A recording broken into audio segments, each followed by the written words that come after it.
গৰুৰ চোৰাং ব্যৱসায়ৰ বিৰুদ্ধে ৰাজ্য চৰকাৰে কঠোৰ ব্যৱস্থা গ্ৰহণ কৰাৰ পাছতো এছাম গো মাফিয়াই বহিঃৰাজ্যলৈ চোৰাং গৰু সৰবৰাহ অব্যাহত ৰাখিছে। আজি পুৱা সোণাপুৰ আৰক্ষীয়ে গোপন সূত্ৰৰ পমকেদি অভিযান চলাই নাজিৰা ঘাটত ৩৪টাকৈ চোৰাং গৰুসহ এখন ট্ৰাক জব্দ কৰিবলৈ সক্ষম হয়।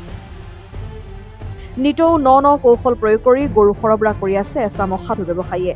ইতিমধ্যে গৰু চিণ্ডিকেটৰ লগত জড়িত আবু তাহেৰ নামৰ যুৱক এজনক সোণাপুৰ আৰক্ষীয়ে নিজ ঘৰৰ পৰা আটক কৰি নিয়ে।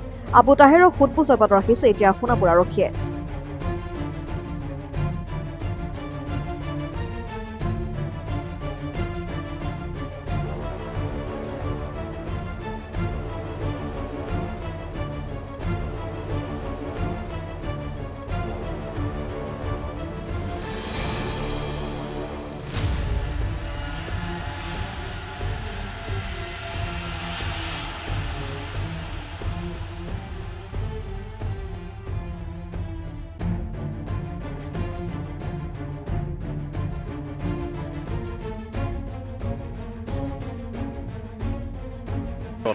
এইটো মোৰ লগত কোনো জড়িত নাই। এইবিলাক তিনিটা ল'ৰা কৰি আছে। সাহিল আৰু হ'ল আপোনাৰ এলেক্স ৰাহুল।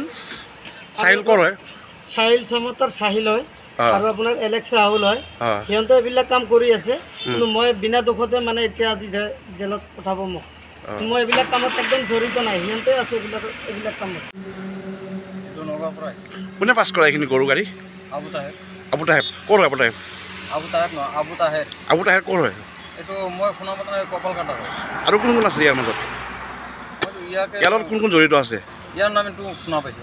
আৰু ইয়াত যিমানখিনি গৰু গড়াই আহে ৰহা বা নগাঁও পৰা আদি কৰি সেই গৰুখিনি পাছিং কোনে কৰায়? সোণাপুৰৰ পৰা চব আবু তাহেৰ। আবু তাহেৰ কৰে। ক'ৰ পৰা আছে গৰুখিনি? কেইটা গৰু আছে? এইটো ছাৰে গণিছে 34 বুলি। এতিয়া আবু তাহেৰে গোটেইখিনি গৰু পাৰ কৰে। হয় নেকি?